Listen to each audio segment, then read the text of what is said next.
Salut à tous et bienvenue dans ce rapide tutoriel où je vais vous apprendre aujourd'hui comment améliorer votre son assez facilement, on va dire, donc juste en 2-3 manips pour que votre son soit beaucoup plus audible sur internet. Il faut savoir que sur YouTube, le son compte énormément, c'est très souvent négligé par les youtubeurs et à tort d'ailleurs.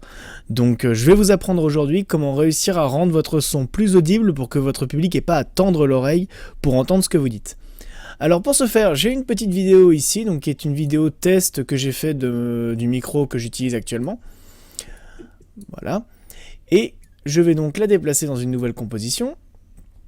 Hop, et on va donc afficher l'audio ici. Et comme vous pouvez voir, donc mon audio, si je le lis, hop, je vais quand même vous le passer en mute parce que vous n'avez pas forcément besoin d'entendre ce que je racontais comme bêtise. Voilà, vous pouvez voir là, je tape entre -6, -12, voilà, je suis par là, je suis à peu près dans ces eaux-là. Et comme vous pouvez voir, y a énormément de modulation en fait. Et c'est ça le problème qu'on a très souvent, c'est que sur YouTube, on a très souvent des modulations entre le plus fort et le plus bas de notre voix, parce qu'on n'est pas habitué à travailler notre voix comme des professionnels de la voix off ou du doublage, donc forcément, on n'a pas un débit constant. C'est mon cas aussi. Et pour ça, il existe quelque chose qui s'appelle le compresseur multibande. Donc hop, j'ai créé quelques étapes, vous allez le trouver dans l'onglet Effets de Adobe Premiere Pro. Donc dans Effets audio, compresseur multibande. Alors vous avez le compresseur multibande hérité si jamais vous avez la version CC 2015 et supérieure. Pour ma part, je vais utiliser le compresseur multibande de la nouvelle version parce qu'il est meilleur, forcément il a été amélioré. Hop, voilà, vous glissez dessus, vous allez ensuite dans vos options d'effets, et dans le compresseur multibande, vous avez ici les préconfigurations. On va pas s'embêter, on va même pas faire rentrer dans les détails, je vais juste vous dire d'aller dans les préconfigurations, vous avez plein de préconfigurations différentes, et nous on va juste prendre diffusion.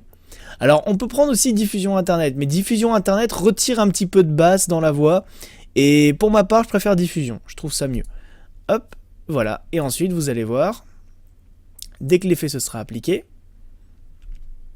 regardez maintenant la modulation, tout tape vers -2, -3 dB à peu près. Voilà. Donc tout ça pour vous dire qu'avec ce petit effet, vos vidéos vont avoir un son beaucoup plus fort, donc beaucoup plus audible et surtout il n'y aura plus de creux en fait entre chacune de vos répliques. Il faut néanmoins vérifier un truc, c'est que bien évidemment, cet effet n'a pas que des avantages. L'avantage qu'il a, si vous avez une bonne configuration son, c'est que ça va vous permettre d'avoir très facilement un son de bonne qualité. L'inconvénient, c'est que bien évidemment, si jamais vous avez une configuration son assez bancale de qualité bof, ça va remonter le bruit de fond qu'il y a en fait entre chacune de vos répliques. Donc c'est un effet à utiliser avec parcimonie. Vous avez plein de petits réglages là dans lesquels je ne rentrerai pas en détail. Le seul truc que vous pouvez régler si vous voulez, c'est le gain de sortie. Là vous voyez on est à 0 dB, ce qui fait que effectivement ça va arriver vers 0 décibels. Ce qui est quand même un peu fort, il faut l'avouer. Donc on va baisser, toc toc toc toc, on va mettre à peu près vers -3. Vers -2, -3. Hop, voilà. Et donc là vous voyez... Maintenant, on va taper entre -6 et -3. Ce qui est très très bien, c'est correct. C'est à peu près par là que doit se situer une vidéo pour que les gens puissent la lire sans avoir forcément à monter le son à fond pour que ce soit audible. Voilà, donc j'espère que ce petit tutoriel rapide vous aura plu. C'est un nouveau format que je compte faire pas mal dans les mois à venir. Ces petits quick tips en quelque sorte, pour vous apprendre des petites astuces comme ça qui mine de rien vont bien vous simplifier la vie.